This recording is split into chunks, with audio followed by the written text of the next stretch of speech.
নমস্কার বন্ধুরা, Indian village food চ্যানেলে আজকে আমি তোমাদের থামস আপ রেসিপি করে দেখাবো। গরম তো পড়ে গেছে, তোমরা বাজার থেকে তো অনেক টাকা দিয়ে কোল্ড ড্রিঙ্কস কিনা খাও। আজকে আমি তোমাদের বাড়িতে বানিয়ে দেখাবো, আশা করি তোমাদের খুবই ভালো লাগবে। এটা তোমাদের একদম হোমমেড বানিয়ে দেখাবো, ঘরোয়া পদ্ধতিতে, কোনো ক্ষতি হবে না। আর বাজার থেকে কিনে আনতে গেলে অনেক পয়সা লাগে, আর সেটাও বেঁচে যাবে। আর এই থামস আপটা তোমরা বাড়িতে অনেকেই স্টোর করে খেতে পারবে। চলুন বেশি কথা না বলে রেসিপিটা দেখে নিই। থামস আপ রেসিপিটা করার জন্য আমি এখানে নিয়ে নিয়েছি একটা মিক্সি জার। আর সবার প্রথম আমি নিয়ে নেবো চিনি। চিনিটা না নিলে থামস আপ হবে না। তোমরা যেমনটি বানাবে সেই পরিমাণে চিনিটা নিয়ে নেবে। এরপরে দিয়ে দেবো সাইট্রিক অ্যাসিড, সামান্য পরিমাণে দিয়েছি। দিয়ে দেবো হাফ চামচ আমি বেকিং সোডা। দিয়ে দেবো সামান্য পরিমাণ নুন, যেটা প্রত্যেকেরই বাড়িতে আছে। যে নুনটা আমরা প্রত্যেকেই রান্নায় ব্যবহার করে থাকি। এখন আমি দিয়ে দেবো গ্লুকন-ডি। 3 চামচ গ্লুকন-ডি আমি দিয়ে দিলাম। এই গ্লুকন-ডিটা আমাদের বাড়িতে বানানো সম্পূর্ণ। এই ভিডিওটা তোমাদের অন্য একদিন দেখিয়ে দেবো। এখন এখানে আমি দিয়ে দেবো ব্ল্যাক ফুড কালার। এই বাড়িতে আমি ফুড কালারটা বাড়িতেই বানিয়েছি, আমি তেঁতুলের রস দিয়ে বানিয়েছি। তোমরা যে কোনো ফুড কালার ব্যবহার করতে পারো। ফুড কালারটা তোমরা সবসময় দিতে চেষ্টা করবে দামিটা, কম দামেটা দিলে শরীরের পক্ষে ক্ষতিটা বেশি হবে। সবসময় ব্র্যান্ডেড কোম্পানির ফুড কালার দেওয়ার চেষ্টা করবে, না তো বাড়িতে বানিয়ে নেবে ফুড কালার। ইউটিউবে অনেক ভিডিও পেয়ে যাবে। আর এখানে নিয়ে নিয়েছি আমি green food colour. Green food কালারটা কীভাবে বানাবে, তোমরা শাকসবজি দিয়েও বানাতে পারো বা কোনো অন্য পদ্ধতিতেও বানাতে পারো। গ্রিন ফুড কালারটা হাফ চামচ দিয়ে দেবো। সব কিছু আমি মিক্সি জারের মধ্যে নিয়ে নিয়েছি। অনেকটা আমি ভালো করে নাড়িয়ে চিনি নেবো।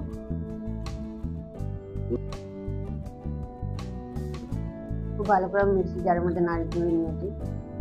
এখন আমি মিক্সি জারটাকে সিল করে দেবো একটা ঢাকনার সাহায্যে। এটাকে এখন ভালো করে ব্যালেন্স করে নেবো। এখন আমি মিক্সি জারটা খুলবো। আমি তোমাদের একটু চামচের মাধ্যমে দেখাচ্ছি কেমন পেস্ট হয়েছে। এই পেস্টটা বাড়িতে কোনো আত্মীয় স্বজন আসলে 1 গ্লাসে 1 চামচ দিলেই হয়ে যাবে। আর বাইরে থেকে থামস আপ কিনে এনে খেতে হবে না।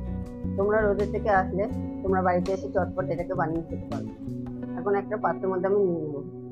এখন একটা বাটির মধ্যে আমি মিশ্রণটাকে ঢেলে নিয়েছি। এখন আমি বাটিটাকে সরিয়ে দেবো।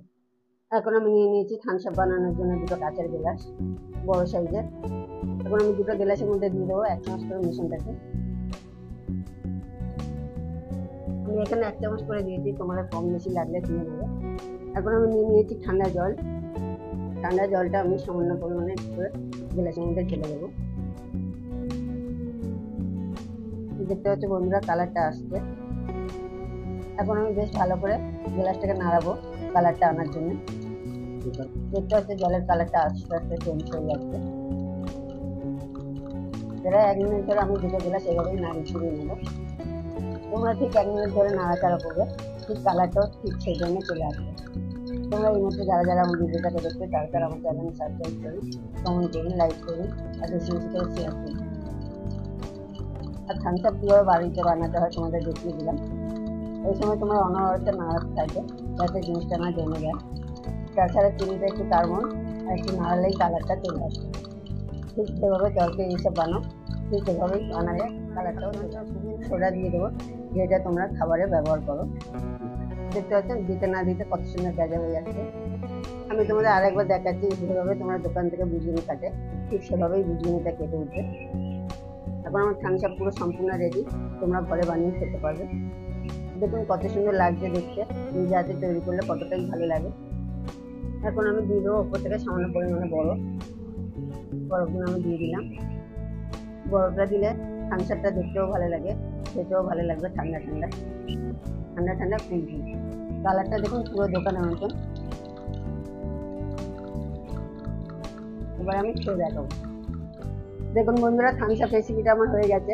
তোমরা সারা বছর বাড়িতে এভাবে বানিয়ে খেতে পারবে, কোনো ঝামেলা হবে না, কোনো হবে না, উপরন্ত তোমাদের টাকাটাও বেঁচে যাবে।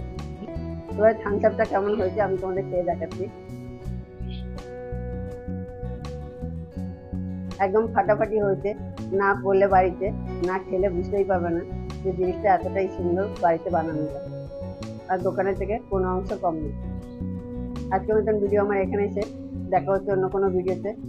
সবাই সুস্থ থাকবেন কামনা করি। জয় হিন্দ, বন্দে মাতরম।